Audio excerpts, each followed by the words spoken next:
Structure can be a tricky concept, and if you're studying for GCSE English language and you want a clear way of thinking about structure, this video is for you. I will explore just about every aspect of structure in a mere 12 minutes, and at the end, I will give you a really clear summary of what you're doing and how you're going to get a good mark in this kind of question. I'll also tell you what to avoid and also cover how this varies across different exam boards. So think of this. What is a story? What are the component parts of it? A story, at its most basic level, is a person in a place doing a thing. Or, to use the technical terms, a story is a blend of elements about characterization, setting, and plot development. When you're exploring the use of structure, you're exploring the way the writer orders these ideas. What comes first and why? When does it change and why? Why does it have to be in that order? Or what does the writer benefit from the order? Or what's the effect on the reader? The writer will blend these three aspects, and across different texts they will vary the order, and it's your job to spot that, say why it's in that order. So we've got our characters in a setting and the plot is advancing. You'll get more marks according to how well you analyse why those elements are in the order the writer chose and the effect on the reader. But what does that mean? Well, a piece of writing can affect two things: what you think and how you feel.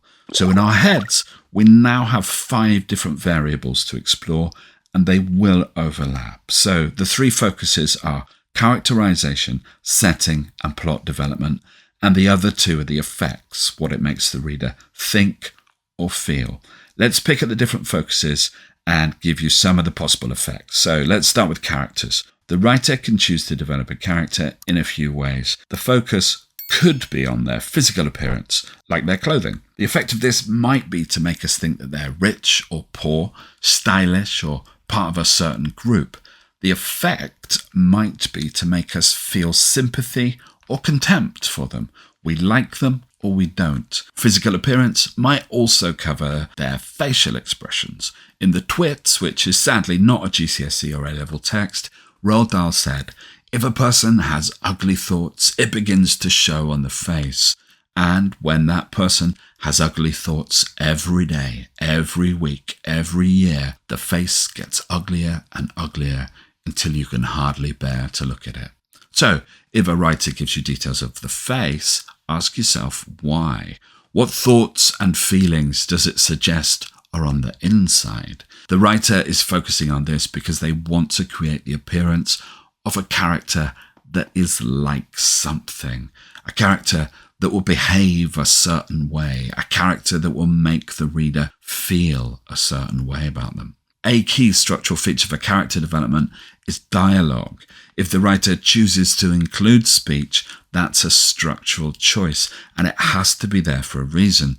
The way a character speaks, or what they say, can reveal a lot about their background, their education, their personality, and mood. There could also be a power dynamic in the characterization. Who's in charge? How does he or she use their power? Your job is to say why the writer includes this at that point in the story and what it makes us realize or think about the character or feel. Let's jump to the place, also known as the setting. This is probably the most common way to start a story. We term the beginning of a story the exposition because it exposes where the story takes place and the key characters. It's essentially the background information. About 90% of extracts in GCSEs come from an early part of a story, so that's a useful term. However, I totally made up that statistic using a spot of hyperbole. Most of the extracts do come from the beginning of stories for obvious reasons. It just makes more sense. They don't tend to go around giving the endings away. Here are 3 easy things to say about the focus on setting. The setting can match the plot, a depressing story in a depressing place. It could contrast with the plot, an uplifting story in a depressing place, which confounds the reader's expectations. The setting can also foreshadow the plot or characters. The setting gives clues to what the characters will do. I can guarantee that there will be a setting in your extract and it will have details of that setting, so explore it. Look for details like the landscape. Is it natural or industrial? Is it man-made? Is it modern or old-fashioned? And say how it fits with the extract as a whole. The man-made space that's represented, if the writer chooses to present the characters in a confined space like a van or a small room, that might reflect the lack of freedom in the characters. The space might be large or expensive and contrast with the poor character, or small and shabby and unexpected for a particular kind of character. The weather or seasons, focusing on this, establishes a tone or feeling. Does it create a gloomy mood with the rain, an oppressive environment with heat, or does it evoke a pleasant sense of relaxation and freedom with warmth? Is it winter? Is it establishing an expectation of isolation or lack of life? The final focus is the plot. Oftentimes writers establish setting, then characters, then plot. That's essentially the traditional way of telling a story because it's really clear, establishes what world the story is set in, gives the reader an idea of the people and why they should care, and shows what they do. Whatever the order though, say why it's in that order. If the order is different, there must be a reason. Sometimes writers get straight into the action. We call this in medias res. That means, in Latin, in the middle of things. So that's another useful structural term to use. Here are some things that you can say about the use of in medias res. It bypasses a slow exposition. It engages the reader immediately by offering interest into why these events are happening right now. The reader has to question the characters. Are these the main characters? Do I expect it to shift? Is this the main timeline? The reader gets an immediate sense of the world being created, and perhaps the action gives a sense of danger or value and what's at risk in the world as presented. In medias res can focus on character traits immediately. What kind of person would do such a thing? The action must have significance for the characters in some way, so suggest what this is. I would expect a non-linear or non-chronological structure over the whole piece if it starts with in medias res, because we will need to find out the background information somehow at some point.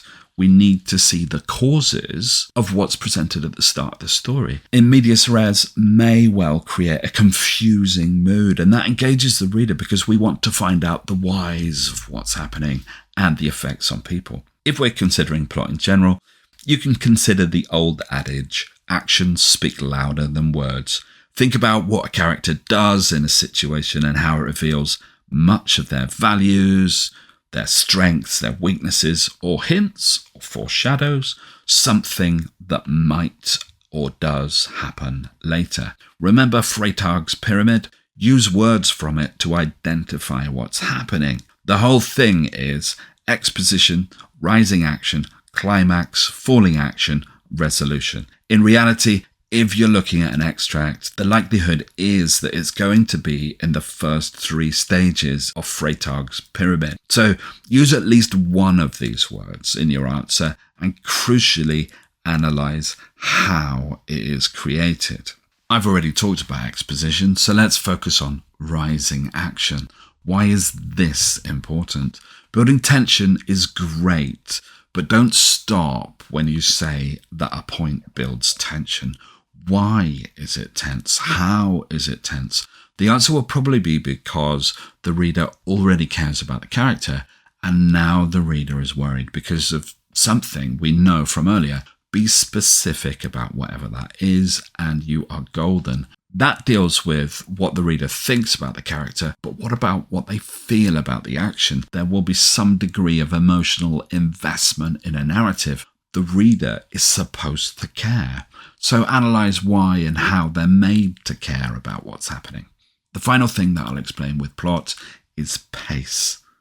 Look in particular for moments when time is either sped up or slowed down, and give a reason for it. If it's sped up, it's because there's a sense of urgency that must be satisfied. The writer is allowing the reader to move through that world quickly, to move through those actions quickly, giving them what they want, which is to find out what happens. More likely, though, is that time is slowed, that you don't find out what happens, that there are pauses created by short sentences and short paragraphs, slowing down the flow of information, which heightens the degree of uncertainty. That's really the way writers create tension, by slowing it down and not letting you know if a character is safe or not. Let's try to bring this together and consolidate some of the ideas around structure. Structure is really about the order of components in the text. A narrative will be a blend of characterization, setting, and plot. The order of those elements is there for a reason. The writer will always try to control the flow of information. The writer wants to control two things: what you know about the person, the place, and what's happening, and how you feel about it. When you're answering this question, you need to consider what comes first: characterization, setting, or plot. Analyze why the writer does this bit first. Look at how the writer moves this forward. What comes next? Characterization, setting, or plot. Analyze why this is a good or effective order, and analyze why it's important to find out about the characterization, setting, or plot at that point. Where do people go wrong? Well, firstly, you need to know how your exam board works. Without that knowledge, it's hard to do well. In edXL, for instance, this question on paper 1 covers both language and structure, so you will need to cover both ideas to do well. In a QA, talking about language features is very much the focus of question 2 in paper 1, whereas structure is only tested in question 3. If you want to remember this approach to analysing structure, there are two things that you can do. Firstly, make a mind map of the kinds of things you can look for in a structure question. And number 2, practice answering these kinds of questions. If that was useful, please subscribe for more videos on English revision, and I look forward to seeing you again soon.